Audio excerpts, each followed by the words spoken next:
Mons, ville du sud de la Belgique, est une très ancienne cité.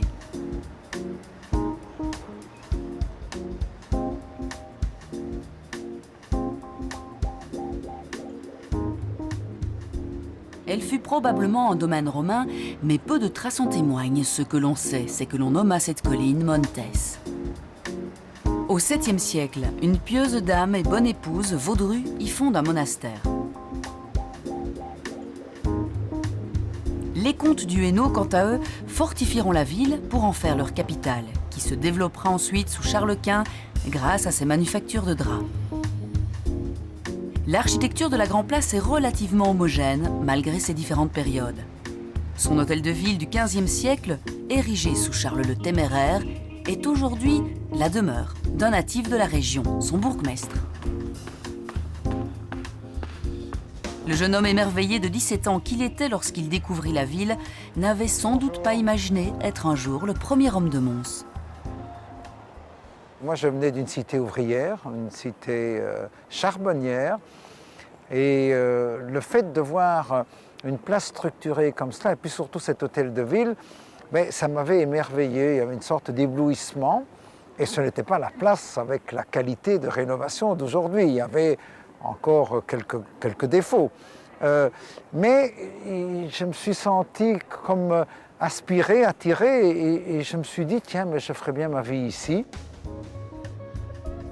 Mons est une ville construite sur un schéma radioconcentrique, où la spirale des rues remonte en son centre vers le beffroi qui domine la cité et en marque l'importance. Une tour de 87 mètres bâtie au XVIIe siècle que Victor Hugo aurait qualifiée de laide si elle n'était grande. Telle une énorme cafetière flanquée au-dessus du ventre de 4 théières moins grosses, ajouta-t-il. Les jugements dépendent de ceux qui les portent, et vraisemblablement qu'au moment où il a regardé le beffroi, d'abord il n'a pas dit que du mal, il a qualifié le beffroi, mais comme c'est le beffroi baroque d'exception, et qu'en plus c'est chez nous que nous avons le plus grand nombre de cloches, et vous entendez le carillon juste au moment où nous parlons, je lui dirais que c'est quand même une œuvre remarquable. Et ça fait tellement partie de notre vie que toucher au beffroi, c'est un peu toucher à nous-mêmes. Allez dire à un Montois que vous avez atteint le sommet de son beffroi et vous vous exposez à son courroux. C'est que ce dernier, inscrit au patrimoine mondial de l'UNESCO, ne se visite pas aisément. Des travaux de rénovation en interdisent l'accès depuis plus de 20 ans. Mais Benoît Van Caneghem, conservateur et conseiller scientifique de la ville, nous en ouvre exceptionnellement la porte.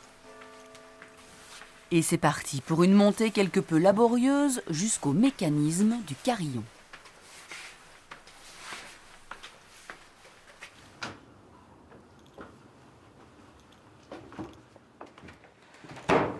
Eh bien, nous sommes juste ici, au-dessus des cloches, au-dessus des abassons, à la limite entre la tour et la toiture bulbeuse.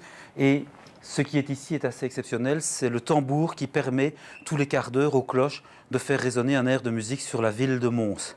Tambour assez exceptionnel qui fonctionne toujours tous les quarts d'heure, qui rythme la vie, le temps des Montois. Et quand on est ici, il reste quelques mètres à faire pour découvrir peut-être la plus belle des vues possibles sur la ville de Mons, par de vieilles petites échelles à travers des poutres centenaires pour certaines.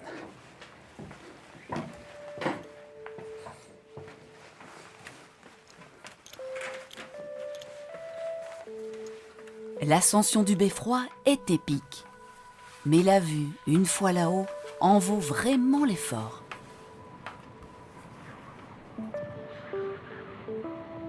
Et cela n'arrive pas tous les jours. Eh bien, le dernier jour accessible était le dimanche 5 août 1984 et depuis le beffroi est en restauration et l'endroit où nous sommes ici, la lanterne supérieure, c'est vraiment un privilège que de pouvoir y être et apprécier la vue sur la ville et les alentours. Le beffroi actuel fait suite à une tour précédente, la tour de l'horloge, qui s'effondre en 1661. Pour le reconstruire, on fera appel à un architecte et à un concours d'architectes, un des premiers concours d'architecture en Europe. Et c'est Louis Ledoux qui l'emportera. et il pourra faire élever, il ne verra pas la tour élevée, il meurt avant, et c'est Antony qui continue, mais on pourra avoir un beffroi baroque ici, symbole du pouvoir de l'autorité communale. C'est un peu un pied de nez de l'autorité communale aux chanoinesses de Sainte-Vaudrue qui avaient un rêve démesuré, une tour qui aurait pu faire 190 mètres de haut pour leur collégiale. La ville a proposé une espèce d'accord pour construire la tour, elles n'ont pas voulu, et la ville a fait réaliser ce beffroi qui est maintenant un symbole de pouvoir communal, de liberté communale, et qui est aussi le point de mire de tous les Montois quand ils rentrent à Mons. Le beffroi peut se voir à des dizaines de kilomètres.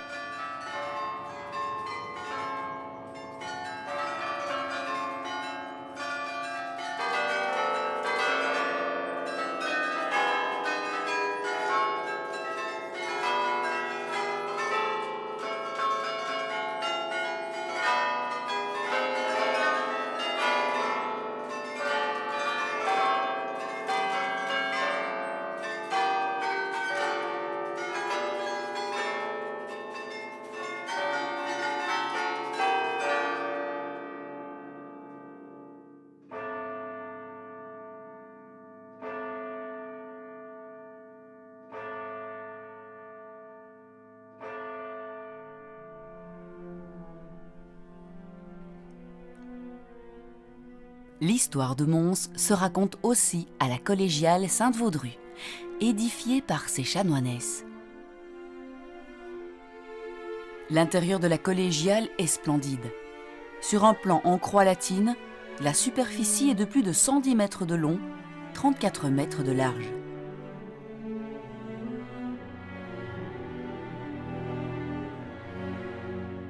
Nous sommes ici dans l'église du chapitre de Sainte-Vaudrue, l'église des 30 chanoinesses.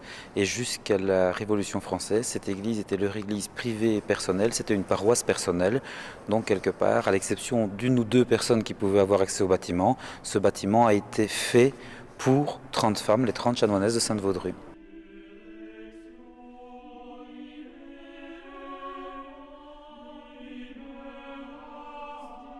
D'énormes piliers soutiennent la voûte en briques, 25 mètres plus haut. Mais ce n'est pas là la seule richesse de l'édifice. Ce qui caractérise la collégiale au niveau de sa mise en valeur, c'est peut-être d'abord son architecture qui, malgré les dimensions restreintes, est une architecture relativement aérienne. Donc l'architecture est importante. Ce sont les œuvres de Jacques Dubruck, qui est peut-être le plus grand sculpteur, le plus grand artiste de la Renaissance au nord de la Loire. Des œuvres qui viennent du Jubé démantelé à la Révolution et surtout après la Révolution française. C'est le quart d'or, bien sûr, qui est une pièce assez unique dans le bâtiment. Ce sont les reliques de Vaudrue, dans deux reliquaires, la chasse et le reliquaire du chef, reliques qui ont été authentifiées en 1997 par Monseigneur Huard, et les analyses au carbone 14 confirment que c'est bien les restes d'une personne qui vivait au 7e siècle. Donc on a une authenticité assez importante des reliques de Vaudrue. Maintenant, il y a aussi les vitraux du chœur qui constituent un ensemble du 16e siècle plus qu'intéressant, et nous avons un trésor avec des pièces d'orfèvrerie allant du 12e au 19e siècle, des petites œuvres de Dubruck, des dépôts de certains couvents, de certains organismes montois, même de la ville de Mons. Nous avons aussi des tissus importants, notamment un des linceuls retrouvé dans le cercueil de Sainte-Vaudrue en 1997, qui s'avérait être un tissu d'origine byzantine, fin 7e, début 8e siècle. Un autre joyau de la cathédrale est le quart d'or, monument baroque du XVIIIe siècle. Lors du dimanche de la Trinité, à l'occasion d'une procession qui remonte au XIVe siècle, le carrosse des chanoinesses sort de la cathédrale, transportant les reliques de la Sainte-Vaudrue. Tiré par 6 chevaux et poussé par la foule, il doit remonter d'une traite la rampe qui jouxte la cathédrale. S'il ne le peut, c'est présage de mauvais jours pour la ville. La légende veut que tel fut le cas en 1914 et en 1939.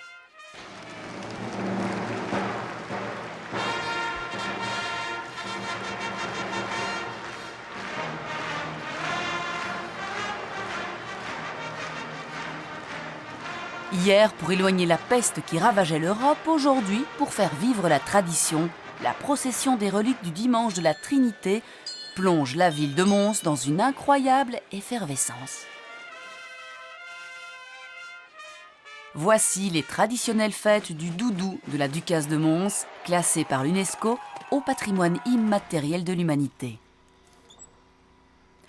Et la Ducasse a ses coulisses. Pour un jour de fête, plus d'une année de travail sera nécessaire.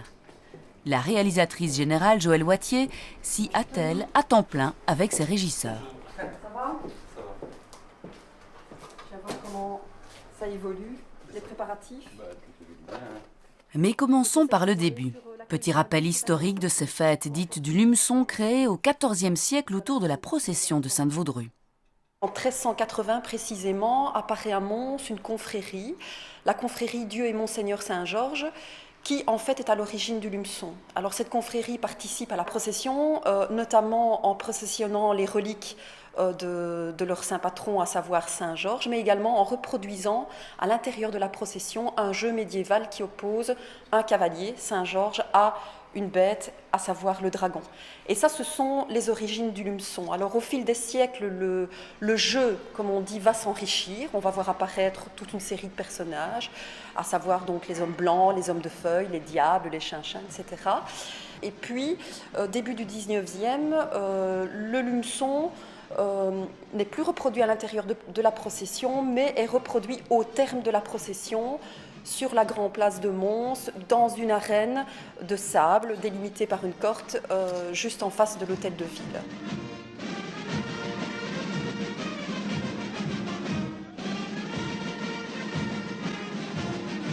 Pour eux, une fois qu'ils ont un coup de queue, qu'ils tirent du crin, c'est un bonheur pour eux. Le but, c'est que ça ne vienne pas trop vite. Voilà, donc c'est une queue qui doit tenir absolument une demi-heure. Ça, c'est le plus court du travail. Voilà.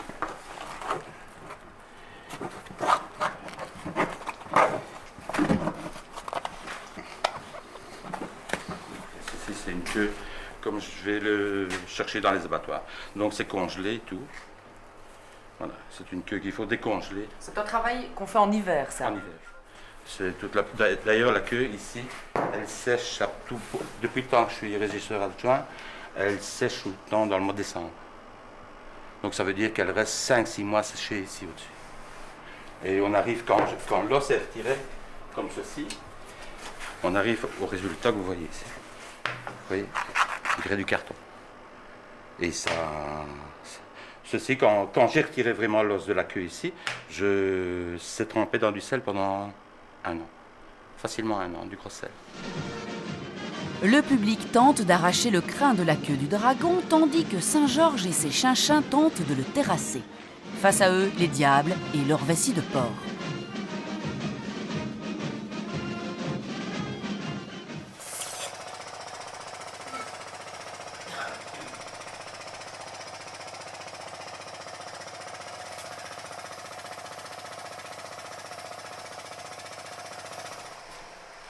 Ça n'a l'air de rien, mais toutes ces vessies, le diable les emporte, et il faut en faire de redoutables armes.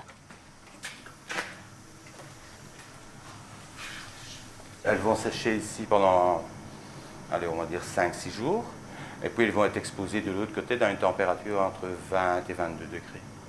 Et les vessies, c'est l'arme principale du diable. Donc ça veut dire qu'il en faut assez bien, parce que pendant le combat, chaque acteur en a à peu près 15. Et ils en ont à peu près 5-6 pour la descente de la rue des Clés. Donc ça veut dire que quand on fait le compte de tout, ils sont au diable, ça commence à monter tout ça, plus les répétitions et tout ça. C'est de ça qu'on arrive à un total, pour le grand et le petit Lumeçon, à peu près 700 vessies.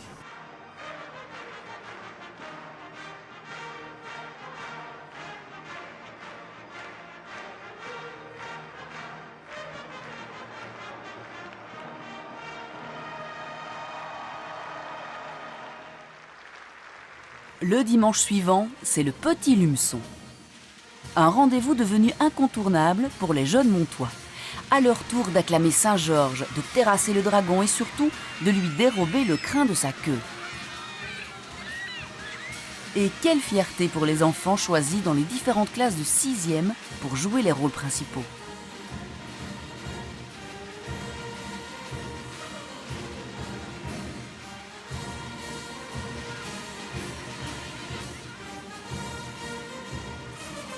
À Mons, on prend soin de transmettre l'héritage aux plus jeunes. Au Dynamusée du BAM, le musée des Beaux-Arts de Mons, plus de 6000 enfants de 2 ans et demi à 18 ans se familiarisent avec l'art. Des différentes périodes de la peinture à la sculpture en passant par l'éducation sensorielle. La visite des collections et leur introduction constituent la partie théorique. Ensuite vient la pratique, et tout ça depuis plus de 25 ans.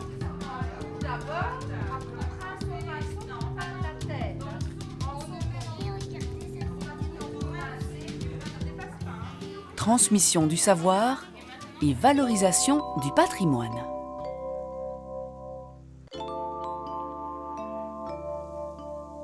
Mons fait peau neuve et saute dans le nouveau millénaire avec force.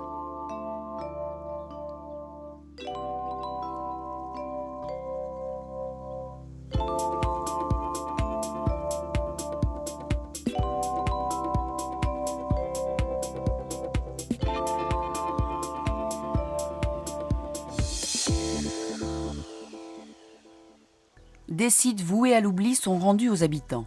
Tenez, ces abattoirs datant de 1855 par exemple, entièrement rénovés en 2006. Un lieu cher au cœur des Montois. C'est un lieu que les Montois aiment beaucoup, Montois et leurs invités, parce qu'en fait c'est un lieu qui a une seconde vie. C'est un bâtiment qui a été un bâtiment utilitaire, construit dans les années 1850-55, style classique, c'est l'architecture le même que pour le théâtre.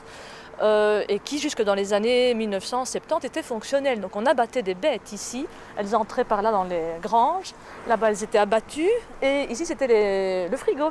Donc on a gardé d'ailleurs les appellations et on a fait une salle d'exposition dans la grange, une grande salle d'exposition tout à fait polyvalente dans les abattoirs, un lieu de réunion sympa, café avec toutes sortes d'événements. Dans les anciens frigos. Donc c'est un lieu convivial, un lieu qui sort de l'ordinaire et très chouette, où il se passe toujours plein de choses. Si on vient à Mons, il faut venir aux abattoirs.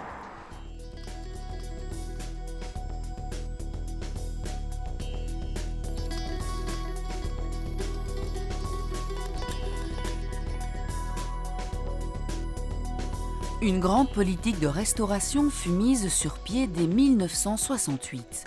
Sur l'impulsion de l'association Sauvegarde et Avenir de Mons.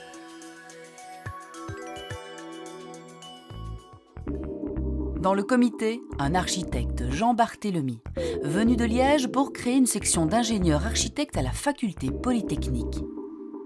On lui doit aujourd'hui bon nombre de belles restaurations et la construction des cours de justice de Mons. La forme triangulaire du terrain a permis de créer une sorte de cathédrale spatiale soulignée par un trait lumineux central.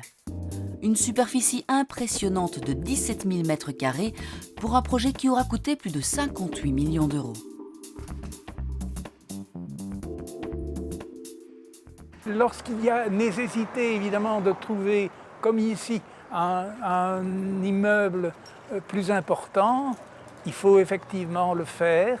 Mais pour beaucoup de bâtiments, on a essayé de trouver la nouvelle vocation utile à la ville de Mons en préservant l'essentiel du bâtiment existant.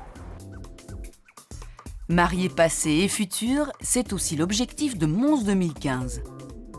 La ville sera capitale culturelle et la technologie y rencontrera la culture. Le projet est beau et vaste.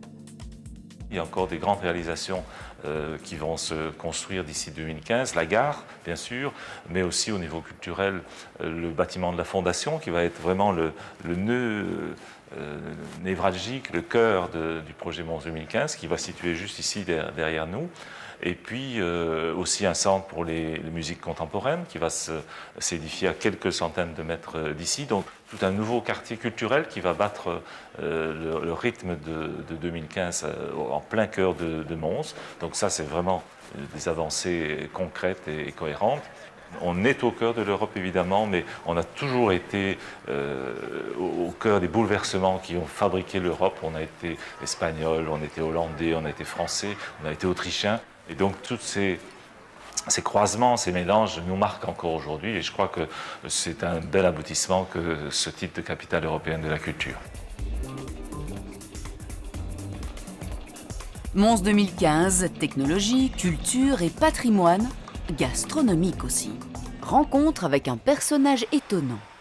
Hubert Colson, liégeois d'origine, montois de cœur, fils de pâtissier, pâtissier lui-même et psychanalyste. Si ces deux disciplines vous semblent peu s'accorder, Hubert Colson, lui, pétrit la vie et chante sans vergogne les bienfaits de la nourriture sur l'esprit de l'homme. Il nous présente aujourd'hui son ami Luc Marchal et nous conseille de goûter à la fameuse côte de porc alberdouille. La sauce alberdouille est une sauce à base de vin blanc, vinaigre, moutarde, crème, cornichons, oignons, échalotes et les herbes, estragon, cerfeuil. Et on peut l'agrémenter aussi avec des tomates. On a adapté aussi cette recette avec de la bière à la place du vin blanc. Donc on peut vraiment l'agrémenter comme on veut. Mais il faut servir cette préparation avec de la purée, parce qu'en patois montois, le fait de mélanger de la purée avec une sauce, ça donne un aspect plus ou moins boueux. Et en patois montois, la boue se dit berdouille, ce qui a valu une expression célèbre à Mons depuis les années 60, berdouille, d'où l'expression et l'appellation côte de porc alberdouille. La petite histoire, c'est un échevin montois Edmond Bovin qui, dans les années 60, avait l'habitude de manger dans un plat du jour, j'imagine tous les jours, dans un restaurant montois. Un jour, on lui a servi une côte de porc avec une sauce moutarde et cornichons, avec de la purée de pommes de terre. Et comme cet échevin avait la particularité de s'exprimer en patois, il a crié dans le bistrot, mais cause que tu m'as fait là, ce n'est faux que de le berdouille. Il paraît que tout le monde s'est esclaffé, évidemment, et que cette expression a fait le tour de Mons, et que, à la suite de ça, tous les restaurants montois se sont dit, tiens, on va en faire notre plat montois. Manger, c'est un grand plaisir, mais les mots qui accompagnent le repas, les mots qui accompagnent votre installation dans un restaurant, le petit mot du chef qui vient agrémenter votre repas, c'est indispensable. Comme étaient indispensables les paroles de la mère au moment où elle donnait le sein ou le biberon. Bonjour, comment va? Pour aller mieux, il faudrait que je vous vois. Ah ben, quand vous voulez, essayez de venir à l'hôtel de ville. Hein. Je vous en prie. Dans le centre, on retrouve un autre gastronome et un urbain convaincu en qui l'on peut avoir confiance s'il nous promet une petite adresse gourmande authentique. Le bourgmestre de Mons, notre guide VIP, nous emmène à la table des matières, chez Renato Carati. Fine cuisine, italienne bien sûr. Bonjour, comment va? Tutto bene? Perfetto. Ça va bien? Oui? Monsieur le bourgmestre, la philosophie du chef, quelle est-elle? Ah, je crois que c'est d'abord la qualité, la fraîcheur, et puis alors cette capacité professionnelle d'allier tous ces légumes frais, ces viandes, ces poissons, ces pâtes, ces sauces. Tout ça fait que quand on déjeune ou quand on dîne, c'est un moment d'intense plaisir. Et on ajoute à ça les vins choisis, ben, ce sont des bons moments dans l'existence. Et il y a une philosophie de la vie qu'il faut avoir. Les choses sont difficiles, agressives, une société très dure. Et quand on peut avoir des moments de bonheur, des moments de plaisir, il faut essayer d'allonger au maximum ces moments. Et c'est vrai que quand on est surtout avec des gens qu'on apprécie autour d'une table qui est agréable, ce sont des bons moments et il faut en profiter. Table 7. On annonce parce qu'on n'a rien dit au client. Je ne dis pas au client ce qu'il mange, je ne dis jamais. Donc en fait, dans mon restaurant, j'ai une carte, mais que je n'utilise pas. Mais j'ai un grand plaisir à la donner, donc je donne ma carte aux clients comme dans tous les restaurants du monde. Et puis quand je la donne, je leur dis, ben, n'ouvrez pas, ça ne sert à rien. Et comme disait un ami en Italie qui avait un restaurant, il expliquait, il disait au client, je vous le dis en italien, di volete la carta, poi ci facciamo due chiacchiere, ou bien on se raconte deux histoires. Et moi j'aime raconter des histoires. Donc on ferme la carte, on se raconte des histoires, mais quand je dis des histoires, je ne dis pas je vous fais ça, parce que je vais peut-être le dire et puis faire autre chose. Donc je leur dis, est-ce qu'on va dans un sens ou dans un autre, donc je reste très large, très vaste, puis je connais les clients, et puis quand je viens, voilà pourquoi je prépare, je dis on annonce parce que je n'ai rien dit. Ils savent qu'ils auront l'antipasto, mais ils ne savent pas quoi. Je sais qu'ils aiment le poisson, donc j'ai rentré un bon thon rouge d'Italie. Donc je fais un petit émincé de thon rouge frais avec rien, hein, juste une petite huile d'olive. Là, je mets une huile d'olive la mienne des Pouilles. Et voilà, donc c'est pour ça que je annonçais parce qu'ils ne savent pas. C'est beau quand les gens ne savent pas. Ça nous permet à nous de leur dire. Voilà. Mons, toujours on y revient, écrivait Charles Plisnier, célèbre homme de lettres, prix Goncourt en 1937, amoureux et natif de cette belle ville de Mons.